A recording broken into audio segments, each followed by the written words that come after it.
Hello, BookTube. I've got some mail for you today on a very cloudy and very pregnant day. It's a very pregnant day. It feels like there's some sort of weather coming. It hasn't happened yet, but it feels like it's coming. There are little tiny specks of something in the air. The forecast has been, but Boston will get a bit of snow tonight and all day tomorrow. But that forecast had an analogy all up and down the eastern seacoast, and it has been fizzling out in one place after another.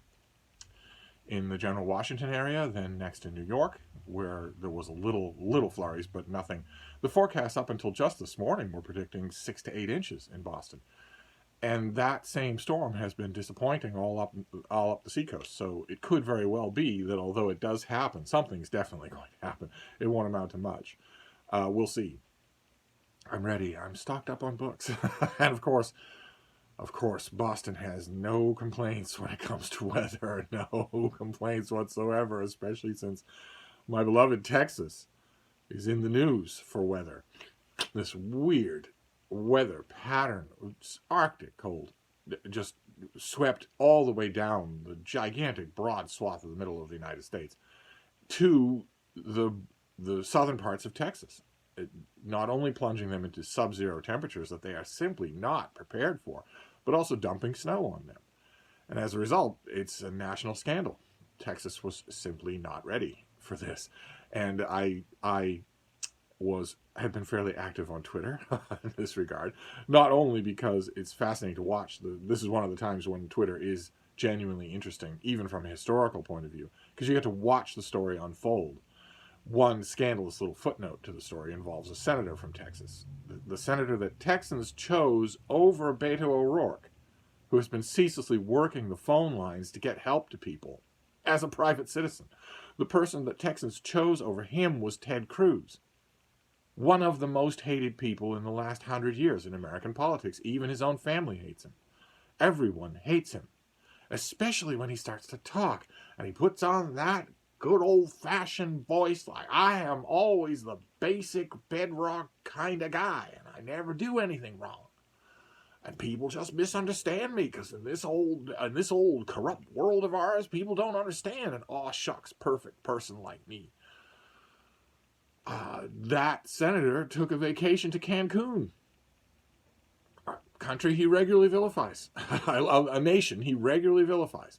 Took a vacation to Cancun to get away from the heckhole that is his home state, and was immediately called for it on social media, shamed on social media. He's in office until 2025, but he obviously was watching social media, or had some flunky in his office who got through to him on his family vacation in sunny Cancun and told him, you're being pilloried here in social media, which means that in 6 hours you're going to be pilloried in the national press as well, for being completely tone deaf to the needs of your constituents. And apparently he is now going to fly back and start lying. And I've been tweeting about this subject, that he is immediately going to start lying. I believe, as I make this video, that he's already started to put out feelers of lies. That he wasn't going on vacation, for instance, that he was just taking his children on vacation, so it's their fault. And a bunch of other things as well. He's not going to apologize. He's not going to admit a mistake. He's not going to do anything like that. Instead, he is going to lie. And it's going to be in that nauseating way, the way that everyone hates, even his own colleagues in the Republican Party, the Nazi party that wants to overthrow this government and establish a dictatorship with Donald Trump at the head as an unelected official in charge of this country. Ted Cruz was one of the foremost people in charge of wanting to do that. He very much wanted the armed insurrectionist mob that attacked the Capitol to succeed. One of the first, the main thing that even his fellow Nazi brand Republicans hate about him is that rah tone that he takes on. He doesn't talk that way in private. He doesn't talk that way on the phone when he's doing business. He talks that way when he's in front of a camera. He thinks it works, and it apparently does. It apparently does. If the leftist press is going to pillory me for taking my girls on vacation and making sure they were safe, well, let them. I plead guilty, being a conscientious father. That's the line of crap that he's going to take here. With that tone, with that particular Jimmy Stewart in a John Ford movie tone that is infuriating, and yet it works. He's going to do that. He's also going to count on the fact that between now and when his term expires, everyone will have forgotten this, or the next armed insurrection that he supports will work, and he won't have to care what his constituents think anymore because he will have removed Twitter. One way or another, I think he's probably right, but I've been watching that. I've been watching that story unfold on the news because it's being played in a backdrop, against the backdrop of genuine human catastrophe. This freakish weather of a type that hasn't been seen in a century in Texas is causing widespread catastrophe. That's the note that's being missed here while people dunk on Ted Cruz, including me. The note that's being missed here is that this is a tragedy and that he is absolutely the worst person to be at the helm of that state during such a tragedy or any such tragedy. He doesn't care at all. He's transparent about not caring at all. One way or another. The real news of the day is NASA probes landing on Mars. And if they successfully do, who knows how much information they will give us about our nearest neighbor. One way or another. Despite the fact that it's a pregnant day here in Massachusetts, despite that fact, mail did come. I didn't forget. See, I went on a rant, but I brought myself back. I got mail, including, some of you were wondering, I subscribed recently to Asimov's and Analog, two square-bound science fiction digest magazines that I just love. Since the pandemic, I just haven't gone to the one remaining bookstore in Boston to check for the latest issues. And I thought, in addition to that, during a pandemic, these magazines value subscription money more than anything. That's the lifeblood of a magazine anyway. So I just subscribed to the two of them. And I got Asimov's, but Analog lagged behind, and I wasn't really sure why that was, but it came. The new Analog came, so that's great. So I have one of those to just dig through. I also got some other magazines. I got the new Esquire. There is six-pack-a-day tobacco addict Tom Holland on the cover. He is described in this issue, I think, as 5'10". He's 5'2". He's not 5'10". This is just a normal thing. The yardstick by which you judge whether or not you're going to get an interview with these incredibly pompous, incredibly entitled Hollywood superstars is your willingness to lie about them, to tell the lie that their publicist wants you to tell, to write the piece their publicist wants you to write. And this profile is who wrote this thing? It's written by Allie Jones, and she was obviously willing to do that. The photographs are by Robbie Fimano, and they show our star as not only haggard, but bored.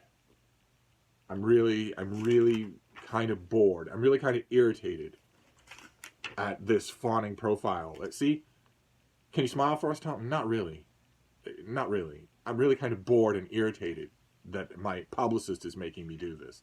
And the writer catches up with him in a Zoom chat. Of course, the interview is conducted by Zoom. And right away lies. This is where he's being reached on the set of the new Spider-Man movie.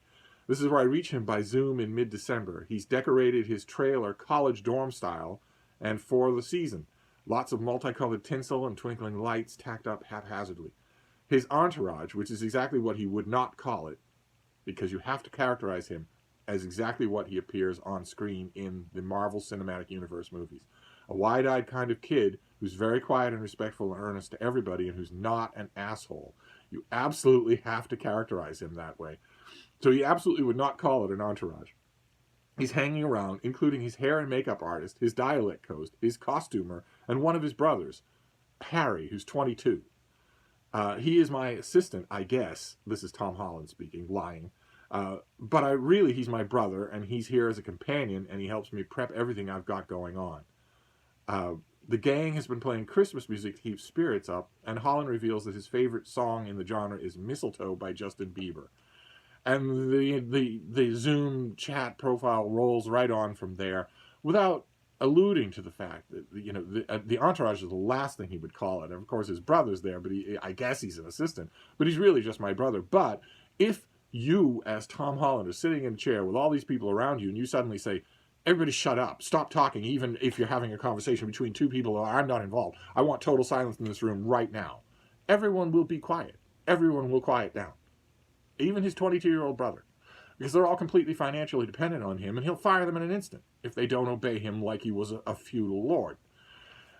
And the writer of this piece cannot possibly give that impression. Likewise, all mention of smoking is absolutely surgically removed from this piece. It cannot be there in any way, even though Tom Holland, as a 5'2" temperamental superstar in Hollywood, has made it foot-stampingly known that he intends to smoke in every movie where he isn't playing Peter Parker.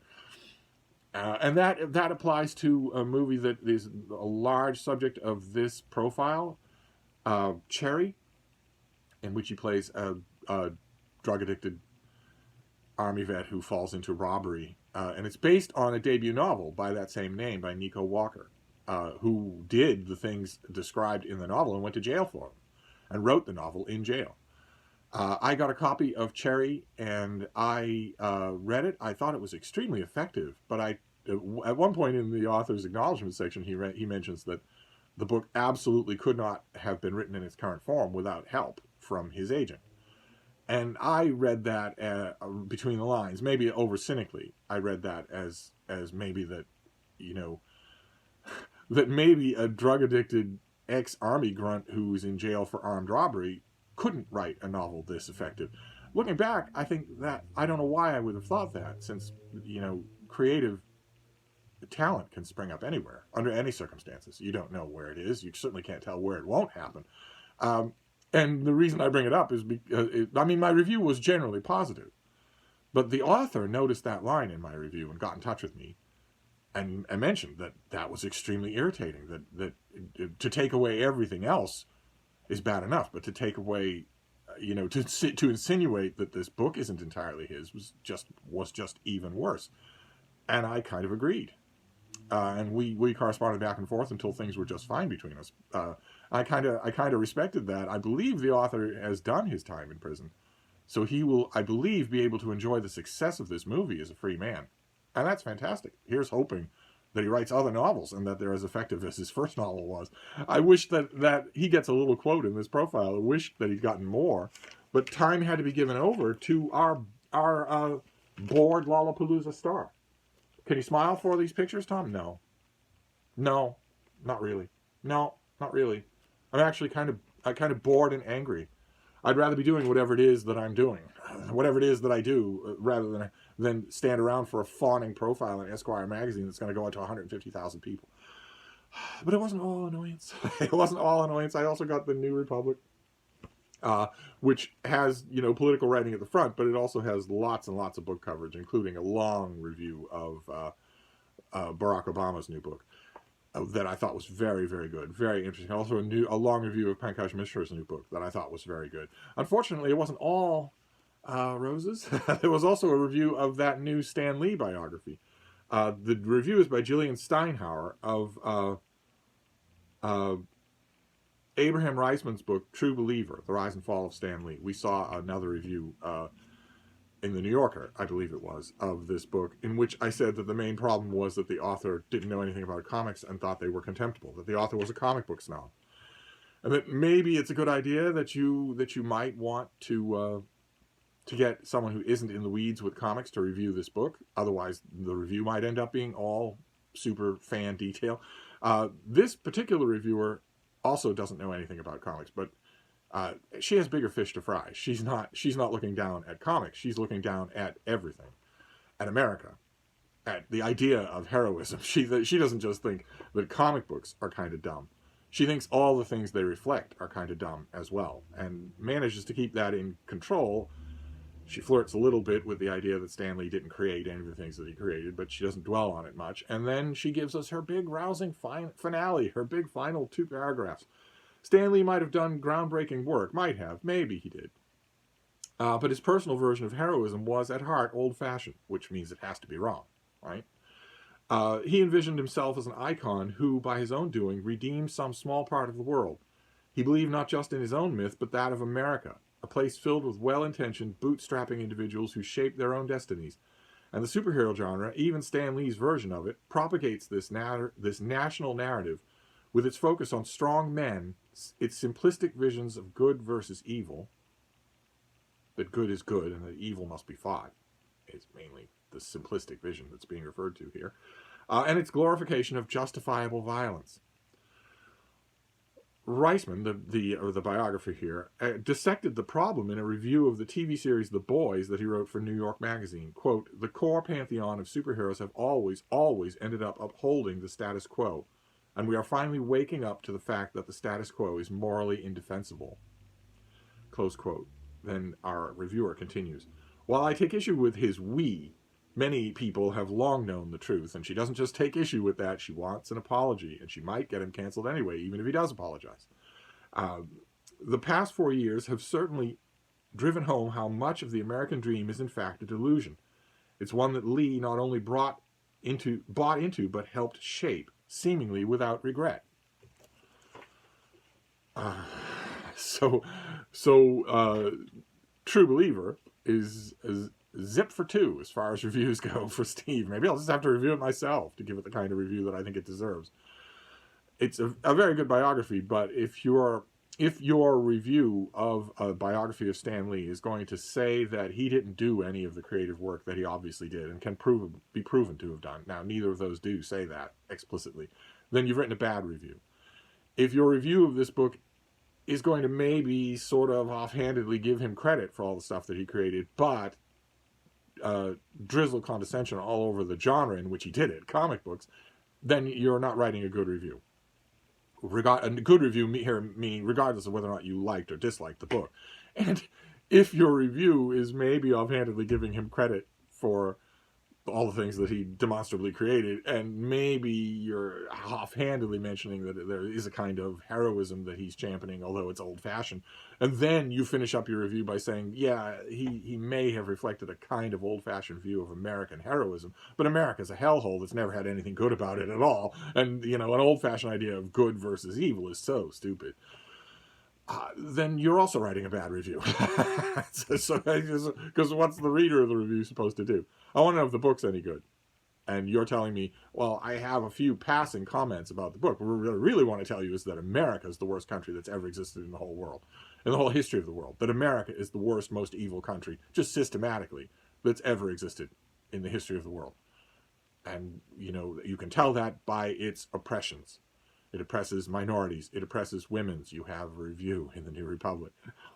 Oh, okay. It suppresses any kind of dissident speech. Your review in the New Republic is criticizing the United States of America. Okay. And the writer isn't saying that a notion of good versus evil is wrong or overly simplistic or must be abandoned. No, what the writer of the review is saying is that Stan Lee's vision of who's good and who's evil is wrong.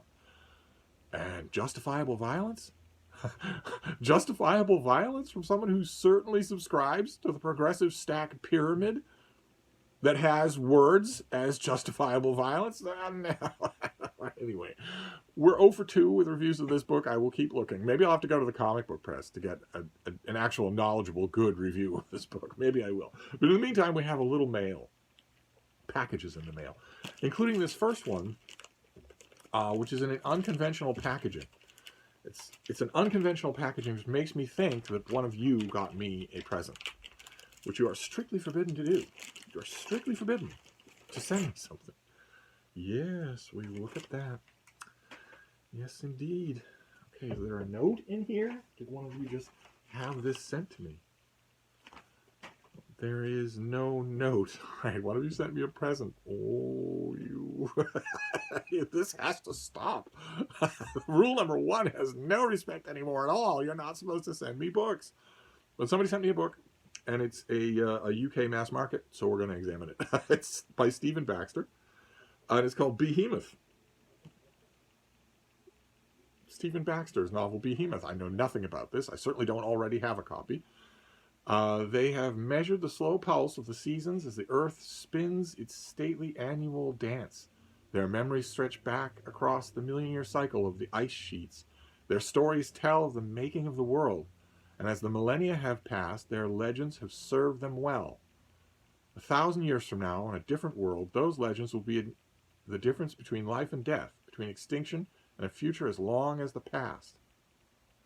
This is the story of Silverhair, Longtusk, and Icebones, Stephen Baxter's epic drama of nature's behemoth, the mammoth. This is from Galance. Okay, so what does that mean?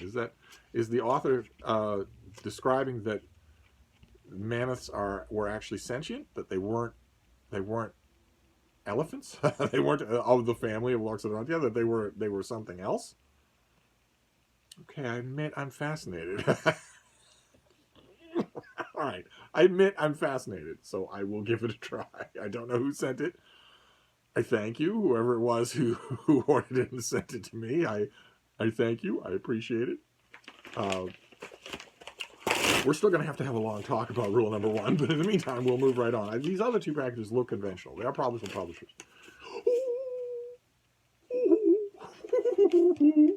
Yes, they are. They are from publishers. They're romance novels. Okay. All right, the first one is a Moving Violations novel. It is by Laura Lee and Veronica Chadwick, and it's called Strong Silent Cowboy. And somewhere up in Canada, Sarah, the bookish knitter, is suddenly perking up to attention. She's the guilty party who inflamed my interest in contemporary cowboy romance novels. I was largely ignoring them in favor of my beloved Regencies, and then I was watching her videos. I'll try to remember to leave a link to her channel. She's, in my opinion, no offense to all the others who do a great job, but she's my favorite romance booktuber. And when cowboys come up on her channel, a note enters her voice, a tremulous note. And now I'm totally hooked. So this is Strong Silent Cowboy. Was this the same team that did One Tough Cowboy? Well, anyway, let's find out. This is the second installment in Moving Violations series. Okay, second installment. So was the first one...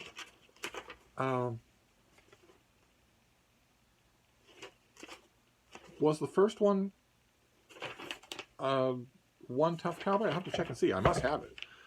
Let's see here. Sally Hamblin had 3 incredibly hot, sexy nights with Jacob Donovan, an undercover CIA agent, before he disappeared, leaving her brokenhearted and forever yearning for the man she lost. Years later, Jacob doesn't know that the beauty he's about to seduce in a small-town bar is the woman he held in his arms all those years ago, and that she's on the run from her past. Wait a minute. He's a CIA agent? He spent 3 nights and 3 days with this woman, and years later he can meet her and not know it's her? Was he the worst CIA agent of them all? Yeah, better put him on Traffic. Former CIA agent turned cowboy Jacob Donovan wants nothing more than a simple life.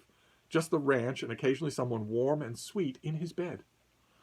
Until Sally comes back into his life, and all of a sudden he wants to be in her bed every night, all night. Yeah, but will he be looking at her? He obviously can't pick her out of a police lineup.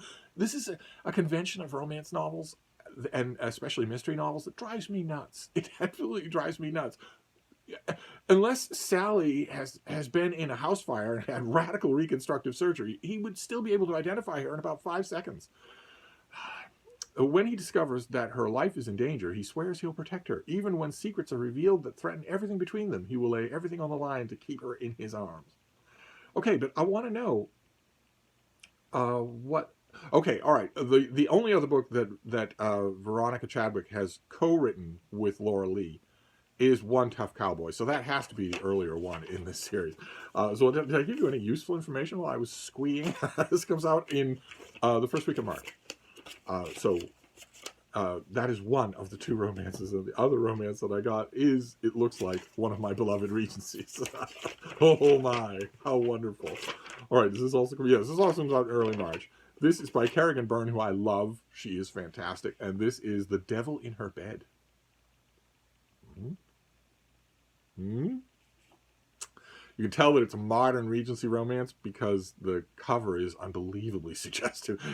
You can watch the progress. If you study the covers of Regency romances, you can watch the progress of a man and a woman insouciantly looking at each other across a hedgerow, to the man standing decorously behind the woman with one hand on her shoulder, to the man standing decorously behind the woman with one hand on her bare shoulder, to, in the 70s and 80s, the man standing in front of the woman and maybe she's got a bare shoulder, and maybe he does too, to the modern day, the modern Regency romance, that is just coitus. That's all. There's nothing. It's not one of those stereotypical romance positions where the one thing they can't be doing is the one thing the position is meant to suggest. Now, that's just what you're looking at. It's just. But anyway, one way or another. Let's see what we have here. This is the third and final book in this trilogy, so I must have the others. Let's see. I'm so terrible with authors and publishers, or authors and titles. Here, but I have a lot of Kerrigan Byrne. I have a lot. I have a whole stack of Kerrigan Byrne novels. So, the Devil You Know series started with All Scott and Bothered and went to How to Love a Duke in 10 Days. And I believe I have both of those. So let's see what this one is. He lives in secret service to the crown, a man of duty, deception, and an undeniable attraction to a woman who threatens to tear his whole world apart. They call him the Devil of Dorset. He stands alone, a man of undeniable power. Moving in and out of shadows, back alleys, and ballrooms, he is unstoppable and one of the crown's most dangerous weapons. However, when he sets his sights on the undeniably beautiful Countess of Montclair, Francesca Cavendish, he doesn't realize he has met his match like no other.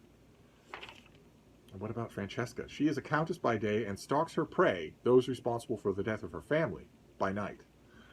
What she does not expect is to be thrown into the path of the devil himself, the Earl of Devlin. She has secrets of her own, and he seems determined to lay them bare. Can her heart survive finding the love of her life and losing him when all is revealed? Oh my. So, obviously, as you can tell, fairly similar in their undergirding bones. Fairly similar novels here. Fairly similar romances, too. Couldn't find two more different, but nevertheless, Steve is very grateful. Steve is very, very grateful. All right, so that's 3 mass market paperbacks. Then we have a box. The box will not be a mass market paperback. The box will be maybe a finished copy if it's big enough to be in a box. We shall see.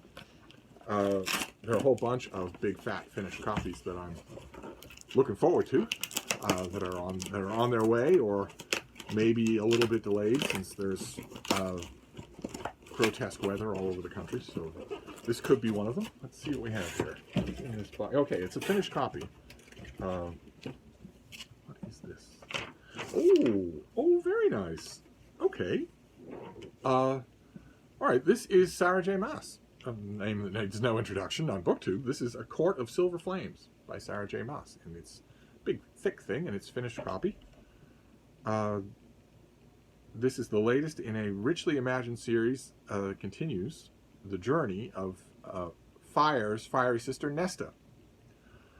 So this is... I confess, I get them a little bit confused. This is the Court of Thorn and Rose series, and this is the latest one. So the last one was A Court of Frost and Starlight. Nesta Archeron has always been prickly, proud, swift to anger, and slow to forgive.